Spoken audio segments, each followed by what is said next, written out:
भारत और फ्रांस दो देश, दो सभ्यताएं, दो लोकतंत्र, एक एशिया में, एक यूरोप में। लेकिन इनके रिश्ते सिर्फ भौगोलिक दूरी से परिभाषित नहीं होते हैं। जब हम भारत फ्रांस संबंधों की बात करते हैं तो आम तौर पर हमारे दिमाग में Rafale fighter jet, nuclear energy सहयोग, स्पेस टेक्नोलॉजी या इंडो पैसिफिक रणनीति आती है। लेकिन इन रिश्तों की एक और परत है जो न हथियारों से जुड़ी है, न रणनीतिक समझौतों से। वह जुड़ी है भावनाओं से, संस्कृति से और सबसे बढ़कर सिनेमा से। आज हम बात करेंगे उस सांस्कृतिक सेतु की जो कूटनीति से कहीं ज़्यादा अस्थायी है। भारत और फ्रांस के रिश्ते सिर्फ कूटनीतिक, रक्षा और टेक्नोलॉजी तक सीमित नहीं है। इन रिश्तों की एक खूबसूरत परत सिनेमा के पर्दे पर भी चमकती है। जब फ्रांस के राष्ट्रपति इमैनुएल मैक्रों भारत दौरे पर आते हैं और दोनों देश अपनी साझेदारी को स्पेशल ग्लोबल स्ट्रेटेजिक पार्टनरशिप का दर्जा देते हैं, तो यह साझेदारी सिर्फ समझौता तक सीमित नहीं रहती। यह संस्कृति, कला और सिनेमा में भी दिखती है। और अगर सिनेमा की बात हो तो पेरिस की गलियों में बॉलीवुड का रोमांस सबसे पहले याद आता है। याद कीजिए संगम फिल्म। निर्देशक और अभिनेता राज कपूर ने उस दौर में यूरोप में शूटिंग का साहस किया जब विदेशी लोकेशन पर फिल्म बनाना बेहद महंगा और कठिन था। पेरिस, लंदन, स्विट्जरलैंड की खूबसूरती को बड़े पर्दे पे उतारकर, यानी 70 mm के पर्दे पे उतारकर, संगम ने भारतीय दर्शकों को पहली बार इंटरनेशनल रोमांस का स्वाद चखाया। यहीं से फ्रांस और बॉलीवुड का रिश्ता शुरू हो जाता है। फ्रांस और बॉलीवुड के रिश्तों के बारे में बात करें तो an evening in Paris Shammi Kapoor और शर्मिला टैगोर की यह फिल्म पेरिस को मुख्य लोकेशन बनाकर बनाई गई थी।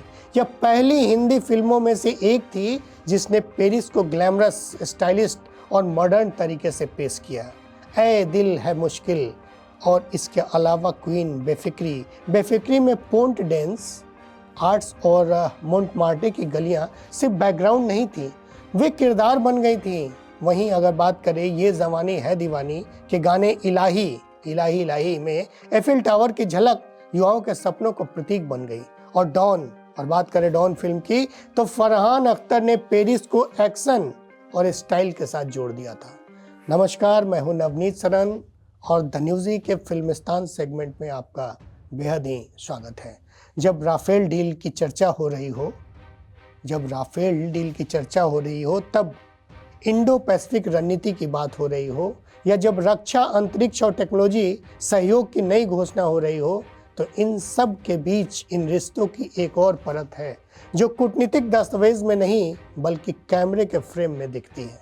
कैमरे के फ्रेम में, यानी कि जब मैक्रो भारत आते हैं और दोनों देश अपने रिश्तों को स्पेशल ग्लोबल स्ट्रेटेजिक पार्टनरशिप कहते हैं, तो यह साझेदारी सिर्फ रक्षा तक सीमित नहीं रहती।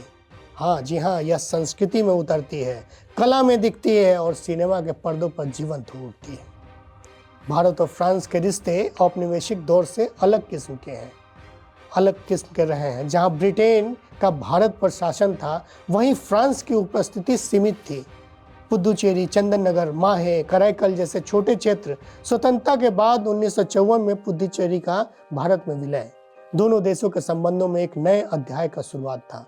1998 में जब भारत ने परमाणु परीक्षण किए, तब कई पश्चिमी देशों ने प्रतिबंध लगाए, लेकिन फ्रांस ने संवाद का रास्ता चुना और उसी वर्ष भारत फ्रांस स्ट्रेटेजिक पार्टनरशिप की शुरुआत हुई। यही वह आधार है जिस पर आगे चलकर सॉफ्ट पावर का पुल बना। एफिल टावर, सीन नदी, मोंटमार्ट की गलियां, बॉलीवुड ने इसे सिटी ऑफ लव की पहचान के साथ अपनाया। सिटी ऑफ लव, जी हाँ, याद रखिएगा। युवाओं को ग्लोबल सपनों का प्रतीक है ये। सिनेमा भावनाएं लिखता है। जब फ्रांस में हिंदी गाना बजता है तो वह सिर्फ धुन नहीं होती, वह सांस्कृतिक संवाद होता है।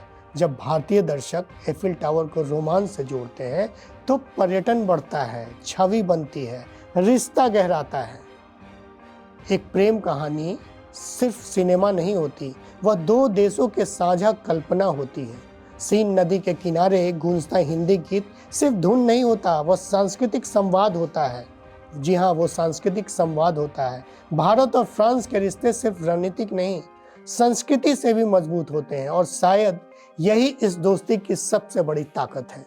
कूटनीतिक समझौते लिखती हैं, लेकिन सिनेमा दिलों पर दस्तखत करता है। तो आखिर में सवाल यह नहीं कि भारत और फ्रांस के बीच कितने समझौते हुए हैं, सवाल यह है कि कितने दिल जुड़े।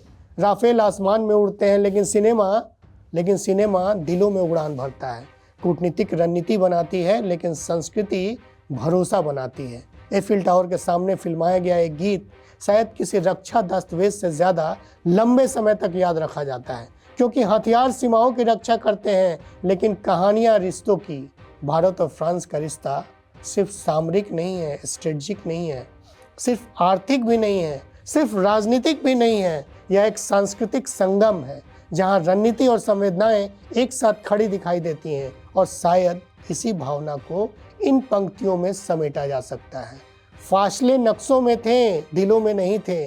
कभी एक गीत ने वो कर दिखाया जो सियासत न कर सकी। अंत में बस यही कहूँगा कि नक्शों की लकीरें फीकी पड़ जाती हैं जब दो संस्कृतियां गले मिलती हैं। मैं हूं नवनीत सरण और आप देख रहे थे फिल्मिस्तान का यह विशेष अंक। हमारे साथ जुड़े रहने के लिए धन्यवाद। नमस्कार।